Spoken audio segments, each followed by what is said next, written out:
All right, I'd like to provide an update to what I previously discussed last time at 7. So tragically, 2 of our life-threatening victims have passed away. We still have the same amount of 7 total gunshot wound victims.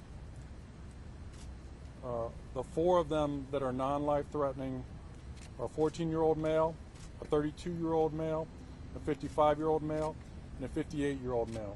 The one remaining life-threatening victim is 31 years old. I also mentioned last time that we had one person who was struck by a car. That individual is 9 years old. She was treated at the scene and then released and subsequently went to a local hospital where she continues to have non-life-threatening wounds. I also mentioned last time that we had 2 subjects in custody. I'd like to clarify that at this point. One of the subjects was detained, was armed with a firearm, but we believe, based upon our investigation at this time, that he is uninvolved in the shooting itself. We have another individual who is in custody who is 19 years old, who we believe was involved in the shooting. At this point, in consultation with the Richmond Commonwealth's Attorney's Office, we plan on seeking charges for second-degree murder ×2 for that individual, with more potential charges to follow.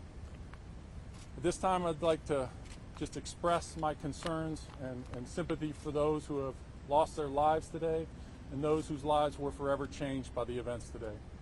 I'd also like to thank the partners that rushed to this scene. The Richmond police officers, the VCU police security and police officers, Capitol Police, Virginia State Police, even Henrico, and certainly our state and federal partners. Virginia State Police, as I mentioned, but certainly ATF, FBI are all assisting in the complicated case that this is right now at this point. So we anticipate having a further update tomorrow. The mayor's office will be providing you all with updates on when that press conference will take place. I can answer a few questions here. I'm not going to be able to give a lot more detail than I've already provided, but I can answer a few. Chief, could you talk about the expansiveness of the crime scenes here and what we're seeing with a lot of police tape up kind of in many blocks of this area? Yes, well, it obviously is a large scene. We always start out larger than we need and then bring it back. We anticipate we will be breaking down this crime scene within the next 20 or 30 minutes. Our forensic technicians have completed much of their work. They're recanvassing. We have canines looking for additional firearms and casings in case we missed any, but we feel pretty good about where we are forensically at this time. We anticipate breaking much of this down very shortly. Can you ID the deceased, or if not, give their ages at least? The 2 deceased are an 18-year-old male and a 36-year-old male. We are not prepared to release the names at this point, but we will in days to come. The families are obviously grieving at this point. They have been notified. That was a hang-up for us initially, but we'd like to, before we release those names, we'd like to give them a bit of time to grieve. Chief, any idea on motive at this point? Why would somebody do this? We think the suspect knew at least one of the victims. Chief, do you know the gender of the suspect and if a student? The subject is, the 19-year-old suspect is a male, and I'm unclear if he's currently a student. Do you know, could you provide information on the type of weapon used? We've recovered handguns in this case. Multiple? Yes. Chief, the 18-year-old that was the 18-year-old that you listed that was shot, is that a student graduating today? Yes.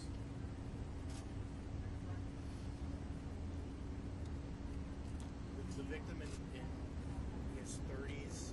Can you speak to, is that a family member of one of the graduates? He was here for the graduation. We'll be releasing more of that tomorrow. What happened after the shooting with the suspects? Did they retreat or run to the parking garage, or where were they apprehended, I guess? So as I mentioned earlier, we had 3 off-duty Richmond police officers working the event itself. They were outside directing traffic, and we had 7 along the Belvedere corridor blocking traffic so that people could get in and out. As they heard the gunfire, it was obviously chaos. We had hundreds of people in Monroe Park, so people scattered. It was very chaotic at the scene. I can tell you that the person we believe is who is going to be charged was detained initially by VCU security and was taken into custody, and he is currently at the Richmond Police Department headquarters. Did that happen like here in the park, or had he left the Close park? by. He fled the scene and then was taken into custody and is now in our custody. Are all police personnel uninjured in this occurrence? Yes. No officers were injured. No officers discharged their weapons. Did the suspect flee in a car or by foot? By foot. And as I mentioned earlier, but it's getting clear now, at this point we're not looking for anyone else at this time. We do, however, we know that there were hundreds of people out here that may have some of this captured on videotape. So we would ask folks to contact the Richmond Police Department, and we will set up a hotline by tomorrow where if they have video they'd like to share with us, we can put that out there. So, but I'm sure plenty of folks were out here celebrating the day, taking videos, taking pictures, and they may have valuable information. Obviously, there's plenty of cameras here that we're in the process of reviewing, and that's a laborious process. But we would ask the public, if they have something like that, to please share it with us. Apologies if I missed this earlier. Is the suspect have a connection to the high school that was graduating? Was the suspect known to police prior to this evening? That's all part of the investigation. I'm not aware if he was 19 years old, so I don't believe he was graduating this today. And he wasn't known to police prior? I'm not sure about that. Chief, how many weapons were found today in relation to this situation? So with the individual we detained, there were a total of 4 firearms seized. So one of them is completely unrelated, and we're investigating. And that's going to be part of the investigation. We will be utilizing NIVIN to determine which firearms were directly involved and which weren't. But there was guns on the scene that we recovered. Were these handguns, or were these like an automatic weapon, or any specifics? I believe these were all handguns that have been recovered at this point. Do you know if they were all legally obtained? We're still very early in the investigation, but that'll be part of what we're going to ask from our investigators. As I said, we're getting help from the Bureau of Alcohol, Tobacco, Firearms, and Explosives, as well as the FBI and Virginia State Police and VCU Police that are all part of that active investigation with what we're doing right now. Chief, can you speak to the 3 officers that were here on location? How was their mood? How are they dealing with the situation? Well, it's certainly traumatic for them. I heard the call come over my radio, and you could hear the chaos and the screaming.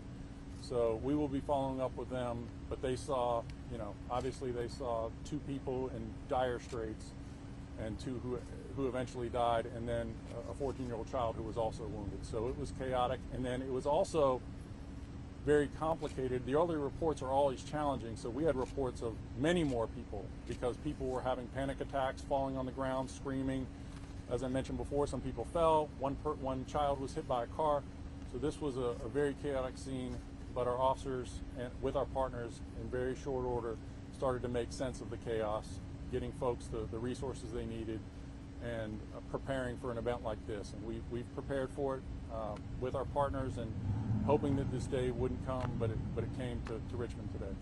And what do you say to the community? We've heard of this at churches, parks, movie theaters, wherever. First time at a graduation I've heard of. Yeah. What do you say to folks who just want to live life every day and be in public and not be terrified to do that? Well, obviously this should have been a safe space. That people should have felt safe at a graduation. Superintendent Camaras mentioned that.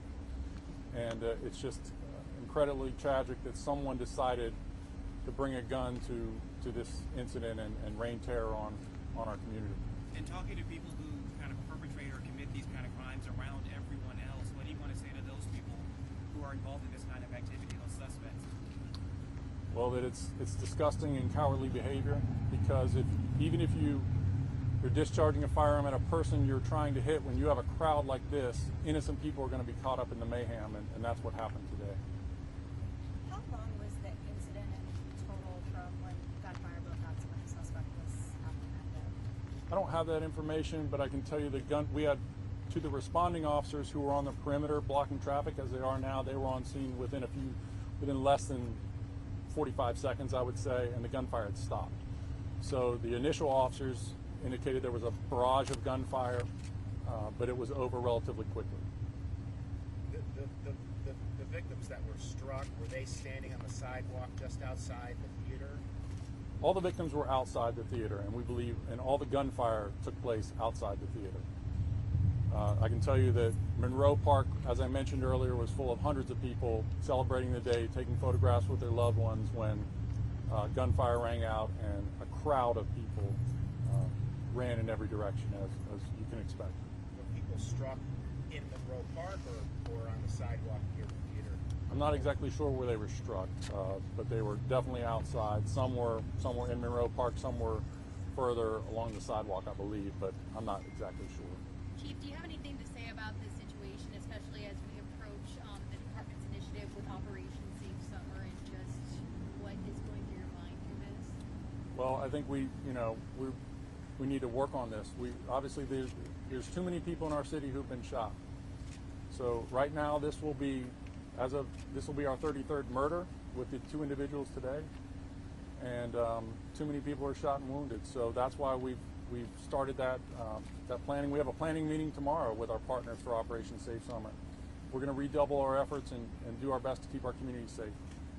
Chief, can you confirm that the victims are father and son that are dead? At this point, I'm not prepared to confirm that. Was this gang related? I don't believe so. I believe that the individuals, some of them knew each other. So, at this point, I'm going to go ahead and stop. I appreciate everyone's patience today. We will have more to say with the mayor tomorrow, so we will be sending out that information shortly to all of you. Thank you.